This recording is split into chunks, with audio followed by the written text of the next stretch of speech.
Estas historias son hechos reales, confesiones crudas de soldados que vivieron el horror de la guerra, relatos hallados en cartas, cintas y grabaciones olvidadas que hoy vuelven a la luz para mostrar lo que nadie se atrevió a contar. Había niños con las manos en alto, y aún así nadie detuvo el fuego. Me llamo Daniel Reis, tengo 29 años, nací en Haifa, Israel, y serví como sargento de infantería en la brigada Golani del Ejército de Defensa de Israel. Lo que voy a contar ocurrió durante los enfrentamientos de mayo de 2021 en Gaza. No estoy buscando redención, no me interesa el perdón de nadie, solo quiero dejar de soñar con esos gritos. Lo recuerdo todo. Desde el inicio de aquella operación, sabíamos que no era una misión normal. El 12 de mayo recibimos la orden de prepararnos para ingresar a una zona urbana densamente poblada al este de Ciudad de Gaza. Se nos dijo que era una respuesta quirúrgica a los lanzamientos de cohetes desde esa área, pero algo no encajaba desde el primer momento. El ambiente en la base era raro, silencioso, como si todos supiéramos que algo iba a salir mal. Uno de nuestros comandantes, el capitán Eliras, nos dijo en voz baja mientras subíamos al transporte blindado: "Lo que pase allá adentro, se queda allá adentro". Nadie preguntó nada. Nadie quería saber. Cuando cruzamos la frontera en la madrugada, la ciudad parecía desierta. Pero no estaba vacía. Los drones nos habían enviado imágenes de presuntos lanzadores ocultos en edificios residenciales. Se nos dijo que los terroristas estaban usando civiles como escudos humanos y que si encontrábamos resistencia, teníamos permiso para actuar con firmeza total. Esas fueron las palabras. Firmeza total. Nunca olvidaré esa frase. Entramos por la calle Al-Weida a pie, en formación cerrada, cubiertos por vehículos blindados. Todo estaba en silencio hasta que una explosión retumbó a unos 200 metros. Luego otra. Pensamos que era fuego de cobertura, pero no. Eran nuestros propios tanques, disparando a estructuras que habían sido marcadas previamente por inteligencia. Casas, edificios de departamentos, no búnkeres ni bases, casas. A medida que avanzábamos, comenzamos a ver movimiento, personas saliendo corriendo, gente gritando, mujeres levantando pañuelos blancos, niños tapándose los oídos. Recuerdo una señora arrastrando una niña con una pierna ensangrentada. Recuerdo haber apuntado mi arma y no disparar, pero otros sí lo hicieron. El primer disparo de nuestra unidad vino de Itamar, el chico nuevo. Tenía solo 19 años. Disparó al aire, eso dijo, pero el eco de su rifle fue suficiente para desatar el caos. El resto del pelotón, entrenado para responder con contundencia, abrió fuego hacia las ventanas desde donde supuestamente se ocultaban tiradores. En menos de 2 minutos, la calle estaba llena de humo, gritos y cuerpos.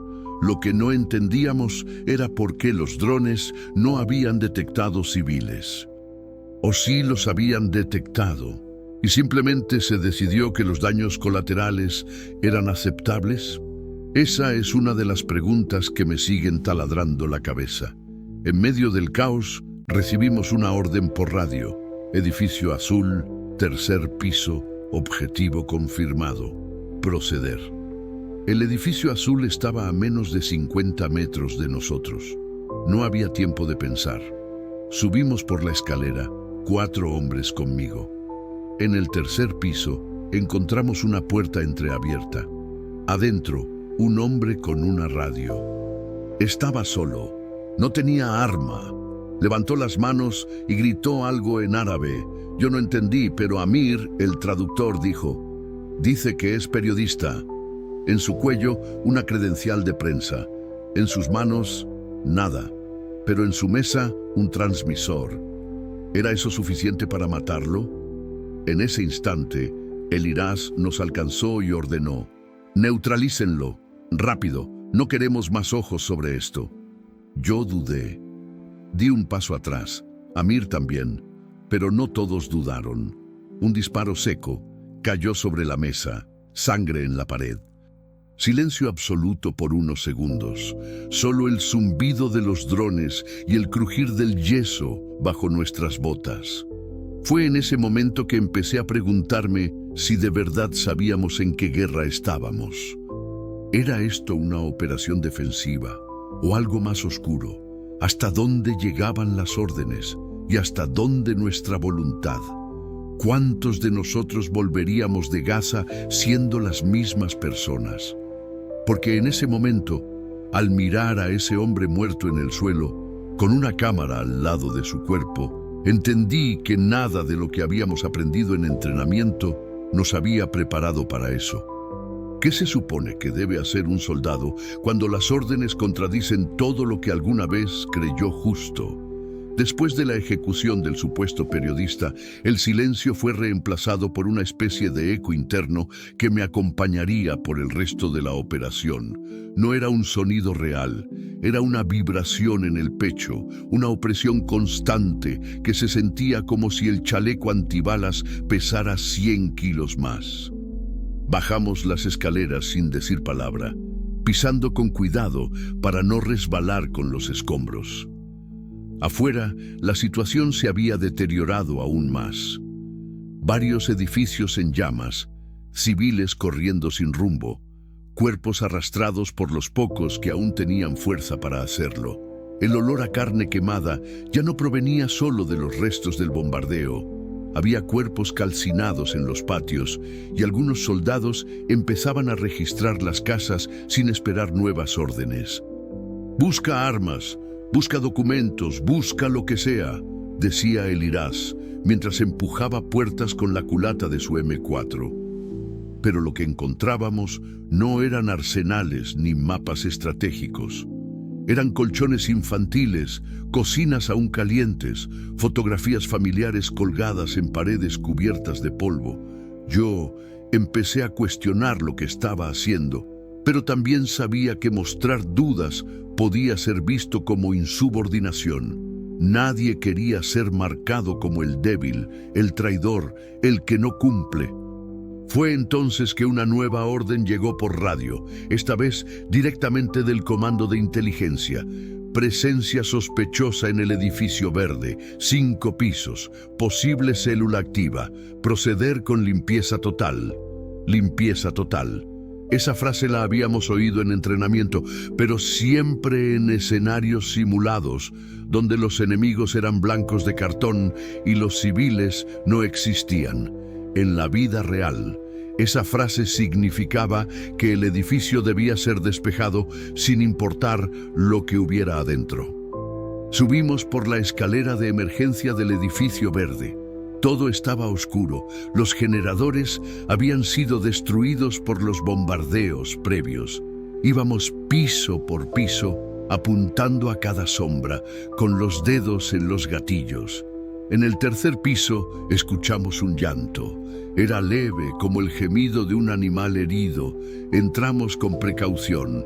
En una de las habitaciones encontramos a una mujer mayor, acurrucada en una esquina, con una niña abrazada a su cintura. No hablaban, solo lloraban.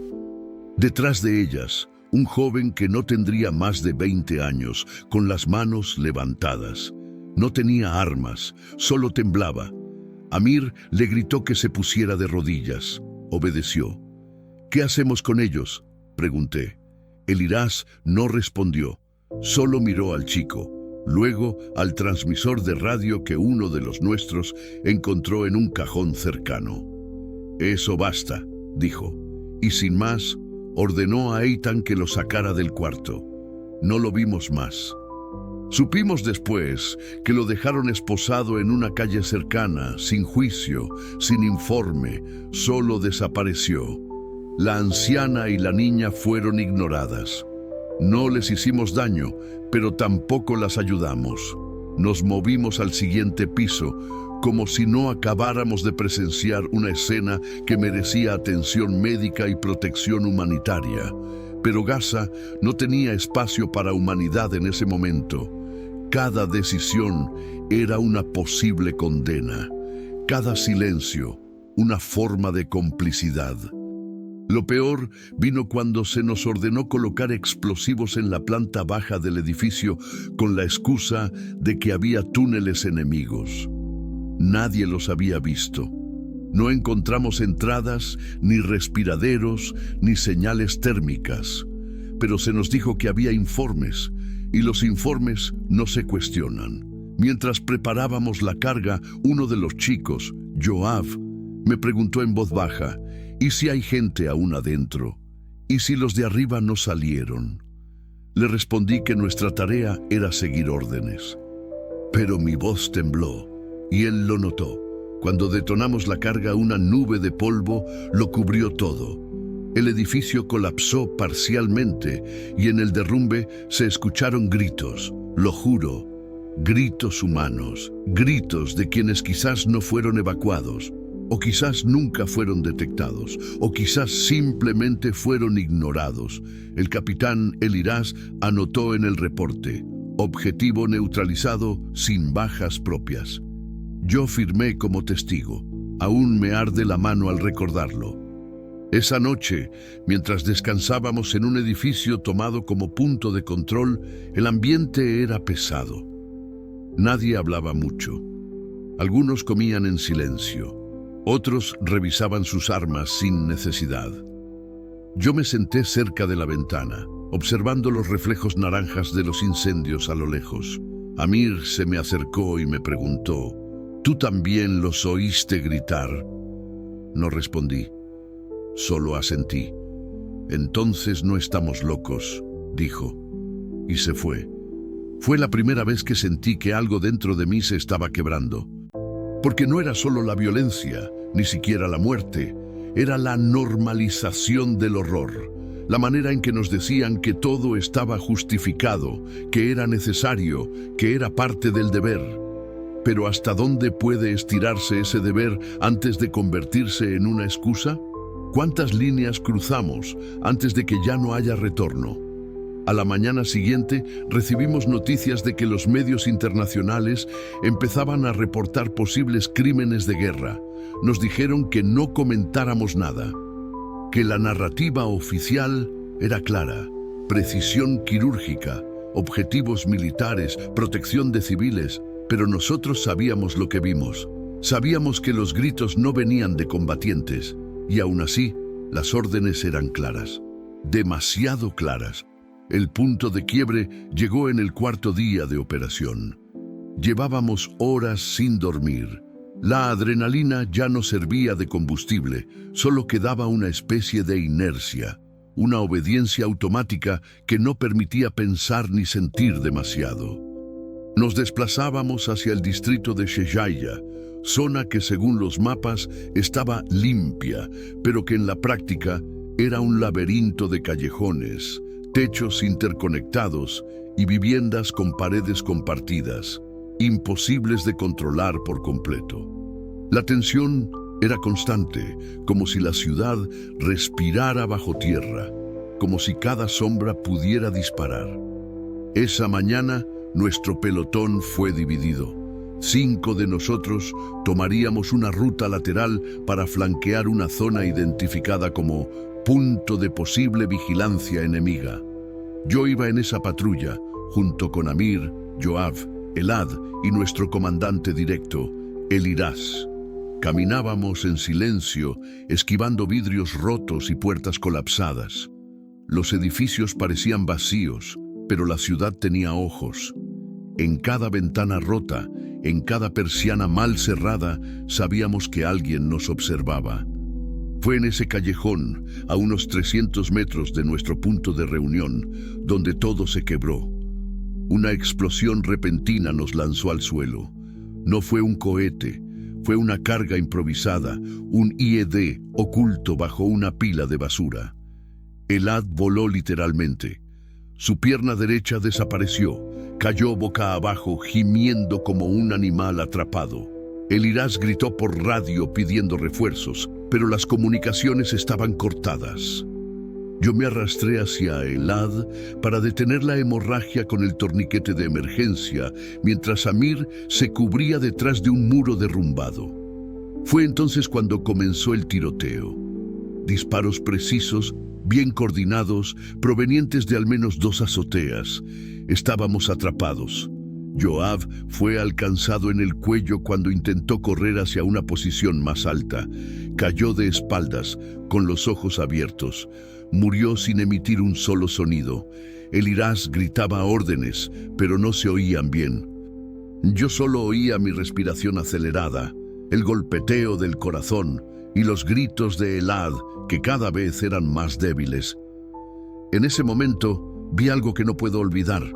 Uno de los atacantes bajó por una escalera improvisada al nivel de la calle. Era un joven, no más de 16 o 17 años. Tenía un AK-47 colgado al hombro y una mochila. Me miró. Nos miramos por apenas un segundo. Su cara no tenía odio, tenía miedo. Apunté mi arma, él también, pero no disparamos. No en ese instante.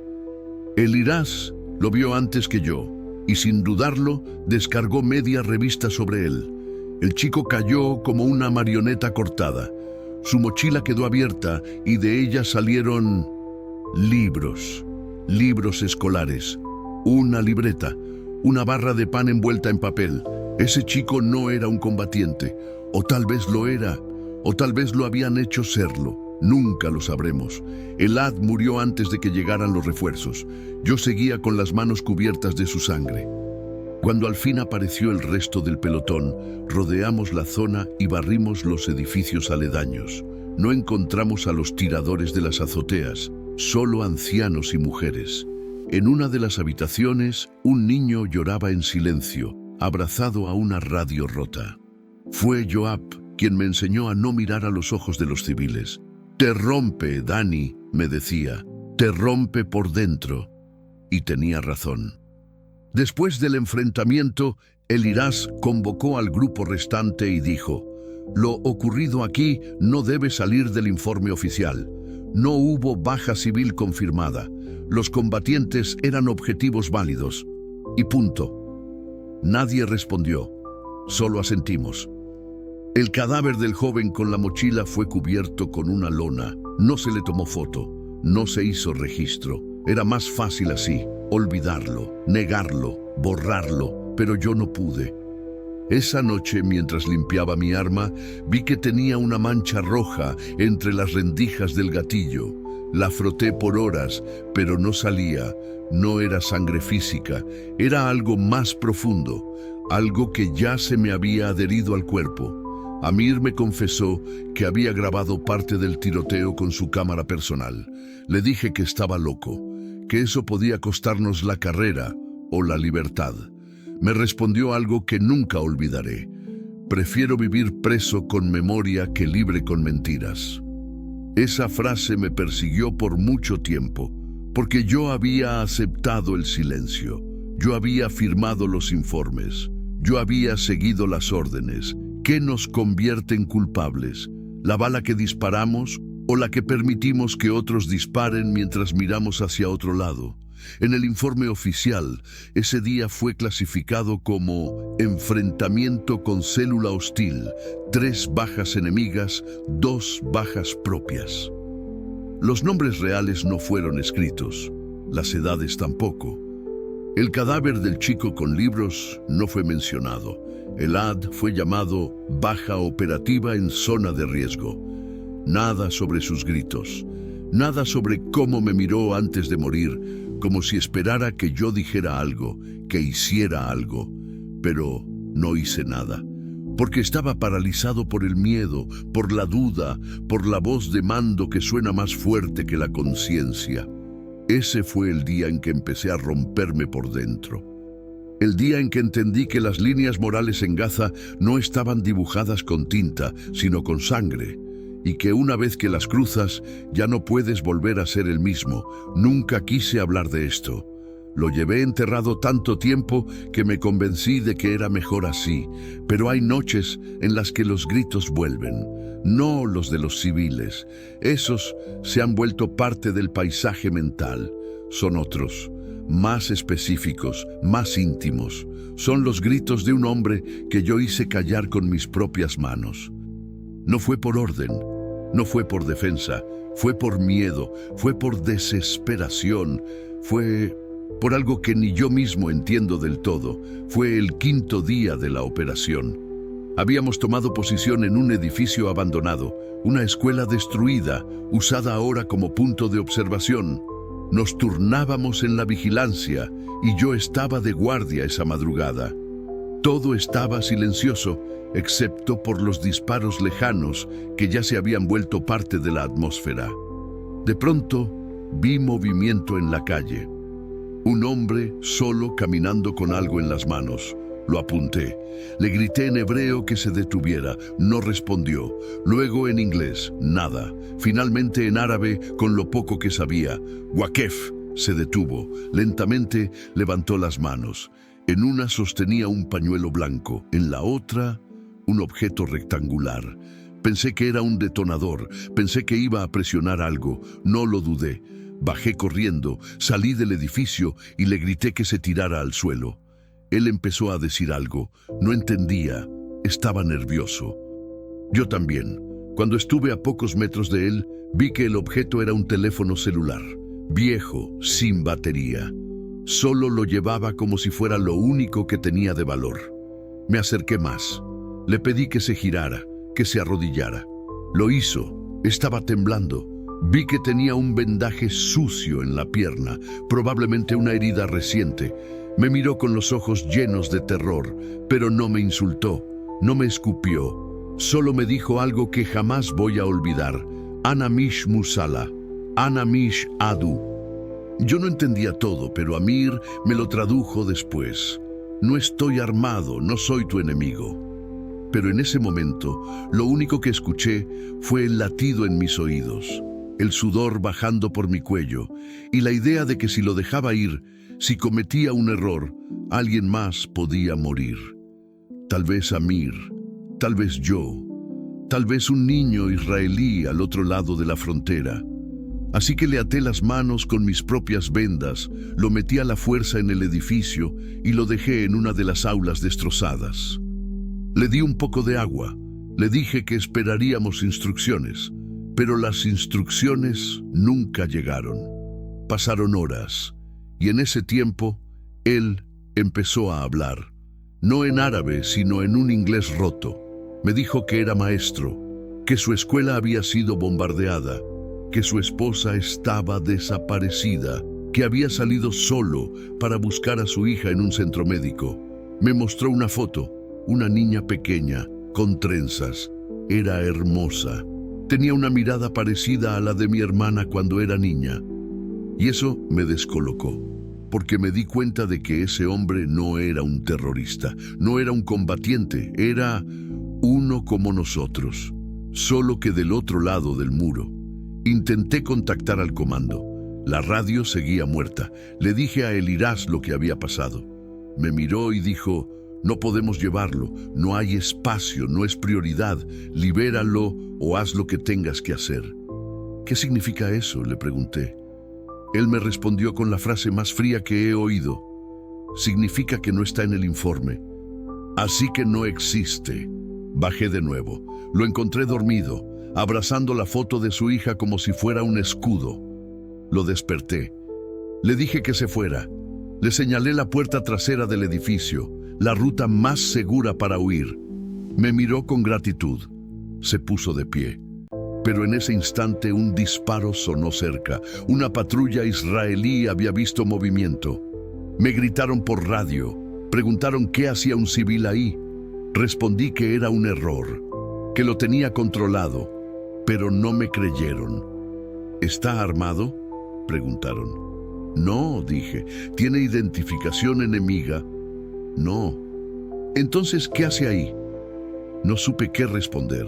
Solo miré al hombre y supe que no saldría vivo. Si lo dejaba ir, lo matarían al salir. Si decía que era prisionero, lo interrogarían, lo golpearían, tal vez lo ejecutarían.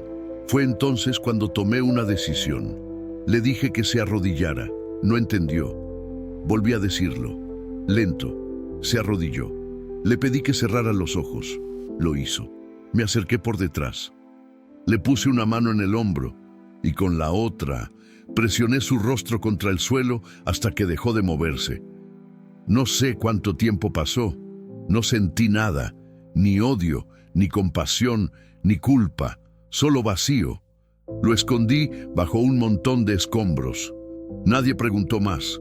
En el informe solo se escribió zona despejada sin contacto hostil. Y así quedó. No le dije a nadie, ni a Amir, ni a mis padres, ni a los psicólogos militares. Lo oculté. Lo enterré tan hondo que solo vuelve cuando cierro los ojos y escucho su voz diciendo, no soy tu enemigo. ¿Y si tenía razón? ¿Y si el verdadero enemigo era el que nos había convencido de que matar era cumplir con el deber? No fue una bala lo que me destruyó, ni una explosión, ni siquiera la muerte del maestro que asfixié con mis propias manos. Fue una carpeta simple, sin marca, que llegó semanas después, cuando ya había regresado a Israel, cuando las operaciones se habían detenido, cuando todos fingíamos volver a la normalidad. Me encontraba en una oficina en Tel Aviv, asignado temporalmente al Departamento de Inteligencia Visual para revisión de material clasificado. Era parte del protocolo posterior a misiones de alto nivel. Los soldados que mostraban síntomas eran desplazados a tareas administrativas para mantenerlos ocupados. En realidad, era una forma de exilio silencioso. Nadie decía nada, pero sabíamos que estábamos siendo observados. Era una especie de cuarentena emocional. Una mañana, mientras revisaba imágenes de satélite almacenadas de la operación en Gaza, noté un archivo que no estaba en el sistema oficial. No tenía código de misión, solo un nombre críptico. Vídeo GZ Delta 13. Lo abrí por curiosidad y entonces lo vi. Era una grabación hecha desde un dron, apuntando justo al edificio donde yo había detenido al maestro palestino. La imagen estaba lejana, pero clara. El sistema de vigilancia había capturado todo. Desde que el hombre apareció en la calle, su detención, su ingreso al edificio, incluso el momento en que lo llevé a rastras hacia el aula. Luego, se ve cuando salgo del edificio horas después. Solo. El video termina ahí. No muestra el acto exacto, pero dice lo suficiente. Yo me quedé helado. No porque alguien pudiera usarlo en mi contra, sino porque eso confirmaba que nunca estuvimos solos. Siempre hubo ojos, siempre hubo registros, y aún así no se hizo nada. Me levanté del escritorio y caminé por los pasillos del edificio como un autómata. Buscaba aire, algo, lo que fuera. Terminé en el baño vomitando, no por miedo, sino por repulsión, por sentir que al final toda esa operación era una gran obra de teatro con cámaras ocultas y actores descartables, como nosotros, como él. Intenté hablar con un superior. Le mencioné el archivo. Me dijo que ese video no existía oficialmente, que tal vez había sido un error del sistema, que lo borrara y no hiciera más preguntas. Al día siguiente, mi acceso al sistema fue restringido. Al siguiente, me enviaron a casa con una licencia médica por fatiga operativa. Me convertí en un fantasma, uno de tantos.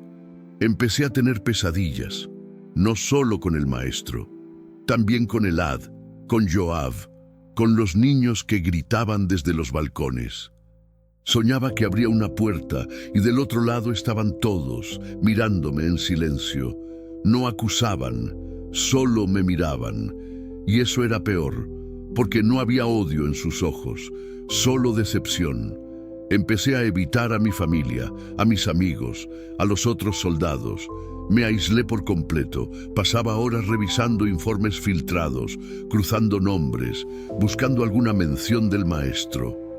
Nada, ni una sola línea, ni una denuncia, como si nunca hubiera existido, hasta que un día encontré algo. Una página escrita a mano, entre los documentos personales de Amir que me había confiado antes de ser trasladado. Era parte de su diario. Decía: Daniel hizo algo que no entiendo, algo que no quiero saber, pero lo vi salir diferente de ese edificio. Vi su sombra y desde entonces me da miedo, porque si él pudo, ¿qué no habremos hecho todos nosotros? Eso me destrozó. Saber que alguien lo había notado, que alguien había sentido el cambio, que yo ya no era el mismo, porque no era solo culpa. Era algo más profundo. Era la certeza de que había cruzado una línea que ya no tiene retorno. Empecé a beber, a fumar compulsivamente. No dormía, no comía. Las pesadillas se volvieron alucinaciones. Una noche creí verlo en mi sala, al maestro, sentado, sosteniendo la foto de su hija. Me miraba sin odio como lo hizo la última vez. Y entonces supe que ya no podía más. Pensé en entregarme, en escribir una carta, en grabar una confesión. Pero ¿para quién? ¿Quién querría escuchar esto? ¿Quién creería en un soldado que mató a alguien desarmado y luego lo ocultó? ¿Quién pondría en duda los informes oficiales? Nadie. Porque las guerras se construyen con relatos, y los relatos se eligen, se editan, se protegen. Lo devastador no fue lo que hice, fue lo que aprendí. Aprendí que en la guerra no importa lo que ves, importa lo que puedes probar. Que la moral es una herramienta de campaña, que los muertos sin nombre no existen. Y que a veces matar no es lo que más te destruye, es sobrevivir, es vivir con lo que hiciste, con lo que viste, con lo que no dijiste.